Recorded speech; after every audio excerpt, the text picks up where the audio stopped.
Ya, pemirsa, pemasangan pagar laut ini masih misterius ya. Pemerintah sendiri belum bisa memastikan siapa kira-kira memasang meskipun nama-nama yang sertifikatnya sudah keluar ini, perusahaan-perusahaan mana saja yang memiliki sertifikat hak guna bangunan ini sudah dirilis kemarin sama Menteri ATR BPN.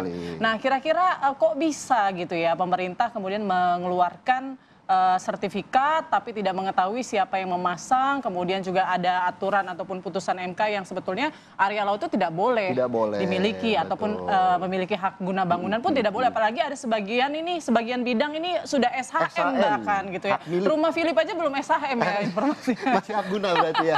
Baik, untuk membahasnya pada pagi hari ini kami sudah kehadiran dua narasumber, ada Pak Ahmad Solihin, pakar hukum laut, dan juga Pak Cecep Hidayat selaku analis politik. Selamat pagi. Selamat pagi Bapak-bapak. Selamat pagi Mbak Putri, Mas Philip. Selamat pagi. Selamat pagi Pak Cecep. Baik, saya mau ke Pak Solihin terlebih dahulu. Pak, ini menarik bagaimana viralnya saat ini foto hak guna bangunan muncul di atas perairan Indonesia. Sebenarnya seperti apa kemudian Pak Solihin melihatnya seperti ini? Baik, pertama kita harus mendudukkan dalam konteks hukum laut, misalnya pertentangan dulunya res nullius dengan res communis omnium. Baik itu juga mer clausum dengan mer liberium. Intinya adalah penguasaan atas wilayah laut tetap harus memperhatikan akses pelayaran, masyarakat pengguna. Jadi kalau misalkan pagar laut ini mengganggu pelayaran, jelas bertentangan dengan hukum asalnya, hukum berarti, laut. walaupun ini di wilayah laut, boleh bahwa hak guna bangunan itu ada sertifikat hak guna. Baru kembali berikutnya adalah dalam rejim hukum Indonesia ketika kita menggunakan Undang-Undang 27 2007 tentang pesisir pulau-pulau kecil, kan ada dulu HP3 dan digugat oleh NGO dan dimenangkan oleh NGO dalam putusan MK nomor 3 tahun 2010. Artinya tidak boleh ada hak atau dalam kepemilikan di wilayah laut. Tetapi Permen ATR 17 2016 mengeluarkan tentang penataan tanah di wilayah pesisir dan perairannya yang memuat bahwa itu boleh ada hak atas tanah. Kemudian ada lagi Permen ATR 18 tahun 2021 menguatkan bahwa boleh hak atas tanah dengan didahului oleh KKPRL dari Kementerian Kelautan. Pertanyaannya adalah bagaimana dengan putusan MK? Satu. Yang kedua, kalau memang SHM tadi diberikan tahun 2023, masalahnya adalah satu, dia itu harus berdasarkan pasal 197, 198 tentang bagaimana hak terkait dengan pengeluaran sertifikat harus 20 tahun tinggal menetap turun-temurun. Itu jelas bertentangan. Saya nggak tahu di Tangerang ada orang yang tinggal di atas laut nggak selama 20 tahun. Ini kan baru keluar tahun 2023. Berarti menjadi sebuah, mohon maaf. Ada suku Bajo nggak kira-kira di Tangerang yang hidupnya di atas laut gitu ya Pak ya? Karena memang kalau baca di Permen ATR 17 2016, itu kan ada 4 kelompok yang diperbolehkan. PSN, kepentingan publik. Yang ketiga adalah MHA, masyarakat hukum adat, dan para wisata. Tapi ketika digeser ke Permen ATR yang 18 2021, tidak bunyi lagi mengenai siapa sebenarnya yang berhak itu. Tetapi kan ada kuncian pasal 198 ayat 2, bahwa mereka harus turun-temurun tinggal menetap 20 tahun. Oke, ini harus clear nih. Kalau temuan dari Pak Solihin, ini tuh sudah masuk kawasan laut atau masih kawasan pesisir? Itu sudah jelas kan batasan yang ditetapkan oleh itu 12 mil dari garis pantai. Makanya kalau kita baca di dalam konteksnya Undang-Undang Agraria, itu kan menggunakan batas provinsi sejauh provinsi itu. Kalau di Undang-Undang Pesisir dikatakan 12 mil dari garis pantai. Beda antara garis pangkal dengan garis pantai. Kalau garis pangkal menggunakan pasang surut terendah, kalau garis pantai menggunakan pasang surut tertinggi. Jadi di tertinggi ini sampai ke sana berarti kan sudah laut. Sudah masuk laut. Wilayah perairan, maka berlakulah rejim laut, bukan rejim daratan lagi.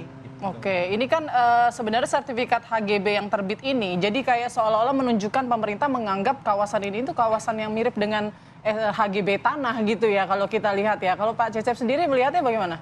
Oke, kalau saya melihatnya memang pertama kita lihat kasusnya dulu ya. Memang seperti disampaikan Pak Solihin tadi ya, penggunaan untuk wilayah laut ini kan harus demi kepentingan publik ya, kepentingan kekayaan alam dan seterusnya itu untuk kepentingan masyarakat. Nah, ketika ada pagar laut yang hampir 30 km lebih, itu kan berarti mengganggu pertama ada nelayan yang hendak mencari pekerjaan. Hampir ada berapa 2.800-an. Kemudian ada hampir 500-an penangkar kerang hijau yang kemudian mereka suka melakukan aktivitas. Ini jadi persoalan. Nah, kemudian dari sini kemudian muncullah yang kasus kemarin itu ya. Nah, kalau saya melihatnya ketika kemarin misalnya TNI AL ingin Beda sikap ya dengan Beda sikap, KKP. betul. membongkar, kemudian KKP merespon demikian, kemudian ATR BPN merespon lagi. Nah, dari sini kita melihat pertama ada persoalan. Persoalan di mana? Persoalan pada level KL, kementerian, lembaga, institusi pemerintah. Ada perbedaan. Berarti apa? Ada kurang koordinasi di antara KL ini sebenarnya.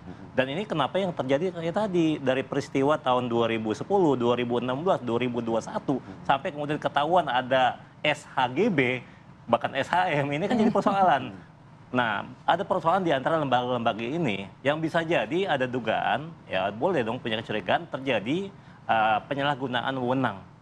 Kalau nggak mau bilang korupsi gitu ya. Nah, ini harus ditelusuri lebih lagi. Kita harus fokus pada memperhatikan variabel ini. Nah, kemudian yang kedua kita melihat juga dalam konteks pemerintah pusat dengan pemerintah daerah ya, di mana kewenangan ini terjadi gitu. Ketika pusatnya seperti ini, sebelumnya sudah ada nih, apalagi kepala desa ya yang melakukan 2 tahun lalu ya informasinya jadi ada di lokasi juga. tersebut. Jadi ada persoalan koordinasi di antara KL tingkat pusat, ada juga persoalan antara pemerintah daerah dengan pemerintah pusat gitu.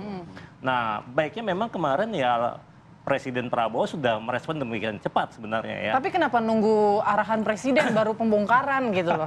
Bahkan ada beda komunikasi antara KKP dan juga TNI AL begitu.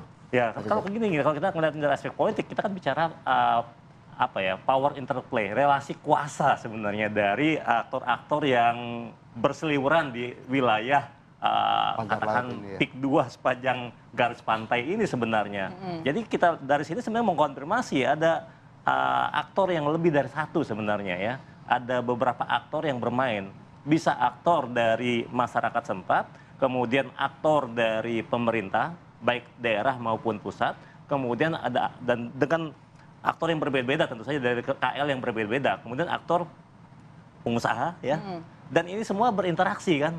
Kan nggak mungkin kita pasang pagar 30 km itu tanpa ketahuan pejabat setempat, kepala desa paling minimal itu kan ada laporan pasti. Bagaimana lalu lalang dan seterusnya. Ini berarti semua tahu sebenarnya. Cuma kan tinggal sekarang bagaimana menyampaikan pada publik. Ya kemarin kita respect kepada Menteri ATR BPN menyampaikan siapa saja pemilik SHGB atau bahkan SHM itu. Jadi bisa jadi ini kelemahan pengawasan atau memang ada permainan di situ. Ya, ada relasi kuasa yang terjadi sebelumnya sepanjang dari 2021 bisa jadi Pak ya sampai sekarang gitu. Baik, saya mau juga ke Pak Solihin nanti terkait bagaimana HGB ini bisa keluar di atas perairan. Miss-nya sebenarnya di mana dan kemudian apakah yang terindikasi ada permainan ada di mana. Namun sesaat lagi setelah Apa Kabar Indonesia Pagi kembali.